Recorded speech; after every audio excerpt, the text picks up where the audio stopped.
సాధిస్తాం సాధిస్తాం జిల్లా సాధిస్తాం సాధిస్తాం సాధిస్తాం జిల్లా సాధిస్తాం ఇవ్వాలి ఇవ్వాలి ఆదోని జిల్లా ఇవ్వాలి ఇవ్వాలి ఇవ్వాలి ఆదోని జిల్లా ఇవ్వాలి విద్యా వైద్యం కావాలన్నా ఆదోని జిల్లా కావాలి ఇల్లు నిధులు కావాలన్నా ఆదోని జిల్లా కావాలి వలస ఆగాలన్నా ఆదోని జిల్లా కావాలి జై ఆదోని జై ఆదోని జై ఆదోని జై ఆదోని పరంగా ఆయన చాలా బిజీ ఉంటాడు.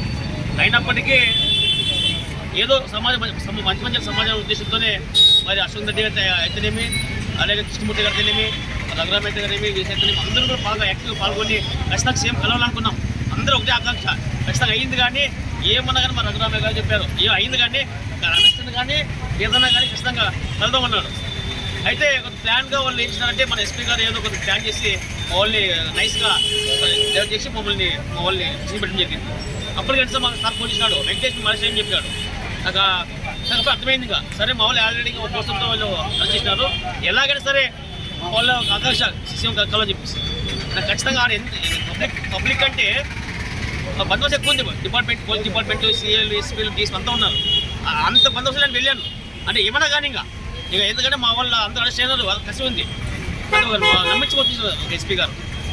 ఇక ఎలాగ సార్ ఏమన్నా కానీ ఏమన్నా జరిగినాయి ఇక ఏమన్నా అని చెప్పి జరిగించేసి ముందుకెళ్ళి సీఎం అడిగాను, అయ్యా మాకు తెలియదు ఒకసారి చూపిస్తే షాక్ అయినా నేను. అప్పుడు ఏమన్నా నెక్స్ట్ టైం మళ్ళీ చెప్తాను, ఏం తమ కూర్చోవా తమ్మిస్తున్నాను, ఏమన్నా నువ్వు రాజకీయ వ్యక్తి నువ్వు వర్గానికి ఇస్తాననుకున్నావు అంటావు. మాకు ఏ రాజకీయ పార్టీ సంబంధం లేదు. మా అందరిది ఒకటే ఎజెండా. ఆదోని జిల్లా కూడా మా అందరి ఆకాంక్ష, అదే మా ఎజెండా. జేసీగా ఉంటాం.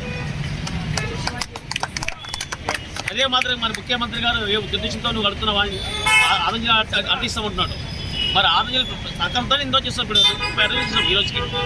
అంటే అంత సహకారం చేస్తున్నాం కాబట్టి మరి సీఎం గారు ఖచ్చితంగా ఒక రాజకీయ పార్టీ అయినా మన రాష్ట్ర ముఖ్యమంత్రి ఆయన తెలిసి కావాల్సిన మాట అన్నాడు.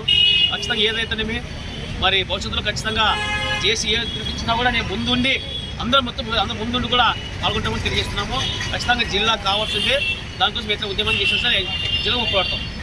ప్రభుత్వం అయితే జిల్లా రాష్ట్ర ఉపాధ్యక్షుడు నాయకుడు.